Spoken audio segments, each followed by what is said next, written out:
In this second part of the lecture, we're going to look at the strategic management process. So what I'm going to do here is just give you a very quick overview of the process itself. The process is discussed in good detail with some really good examples in the reading on Milo by Scarborough. And what I'd highly recommend is that you have a look at that Scarborough reading, go through each of these stages and see what exactly is happening at each stage and what are some of the issues that organisations might need to consider when dealing with this strategic management and planning process. So again, have a look at the Scarborough reading. It's in this folder linked to this particular topic. So what I want to do is just quickly outline this strategic management process for you, and sort of what we see with this process is a sort of a 9-step process that an organisation engages in to come up with a strategic plan of action for the future. And whether you're starting a new entrepreneurial venture or whether you're running an existing business, it's very important that you go through this strategic management process on a regular basis, probably every 1 to 2 years. As we talked about in the first part of the lecture, planning is a really critical part of business. It's not something that can be left to chance. And so going through this process regularly and thinking about the issues associated with the organisation and the context that we compete in will help you to come up with better plans and strategies for what the organisation might do in the future. So how does the process start? Well, the first thing we need to do, particularly when we're starting a new entrepreneurial venture, is we need to develop a clear vision of the organisation. What is it that we're trying to achieve? Why are we going into this particular business? What value are we trying to create for ourselves and for the customers? And what is the reason for actually using this particular business model as a way of going forward? And then we need to translate that vision into an actual mission. You know, the mission is our real purpose. What are we trying to achieve? I think it's really important that up front you had that discussion with all the stakeholders in the organisation to really understand what is the purpose. What are we actually trying to do to make this business a success? Once we've done that, once we know what we're trying to achieve, what our long-term focus is, we need to engage in the scanning process. And the scanning process is broken down into 2 parts. The first part is the internal assessment. So we look inside the company and try and identify what our strengths and weaknesses might be. And we have to be quite critical here. We have to be really good at actually getting to the heart of what the issues are facing the organisation and trying to come up with a meaningful determination of what the organisation might be able to do in the future to achieve its objectives. So when we talk about strengths are the things that we actually want to build our strategy around. And so we need to identify what we're good at doing. If we perceive that our company or our potential new venture doesn't have strengths, then one of the things we try and do in our strategy in the early stages is to build an area of strength. Build our skills, build our capabilities so that we can leverage off that into future periods. We also need to be realistic about what our weaknesses are. Every organisation, whether you're a big business or a small business, has weaknesses. By naming those up, we're better able to again build a defensive strategy that actually helps to minimise our exposure to those weaknesses.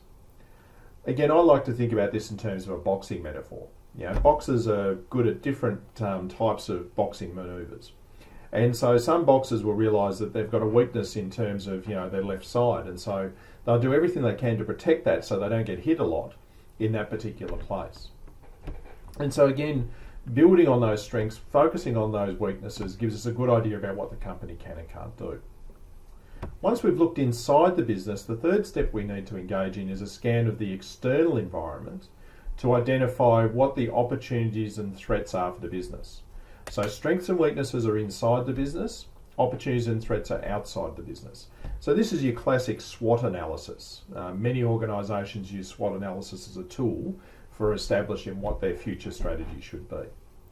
So when we look at the external environment, what we're looking at is the broad or macro environment. What are the trends that are impacting upon the whole of society and therefore flow through to impact on our business. And also what's happening in the industry. And I think in Scarborough's chapter they talk about Michael Porter's industry analysis model. That model is very widely used. It's a very good tool for actually identifying what the trends and issues are in an industry. And so I'd encourage you to have a look at that 5 forces model, and we'll talk a little bit about that in the workshops. And you really need to make a really thorough assessment about how the organisation is likely to be positioned in its industry. So once we've done that SWOT analysis, we can then identify the key factors for success of the business. What do we think are going to be the areas where we as an organisation can succeed? And then we analyse our competition. Okay, it's really important, again, whether you're starting out in a new venture or whether you're in an existing business going forward, that you have a really good understanding about who the competition is. Now, the competition shouldn't just be thought about in terms of the people who are currently in the industry and competing with your business. Because our strategy is about the future, because we're planning for some sort of future activities, it's really important that we have a clear picture of who our future competitors might be. Where are those competitive threats going to come from? And how will those future competitors actually impact upon our organisation?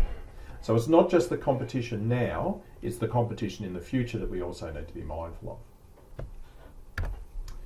Step 6 is to then generate the specific goals and objectives for the organisation for this particular planning period. So we've done the analysis, we know what our vision and mission is, we've done the analysis, we've worked out our key success factors, we know what the competition is going to do. Now we can come up with some meaningful goals and objectives. And goal and objective setting is really important because it provides the focus that we need in strategic planning to ensure that the whole organisation is moving in the same consistent direction. So again, setting our objectives is a really critical part of being a successful, viable organisation into the future. Step 7 is to then formulate our strategic options and select appropriate strategies.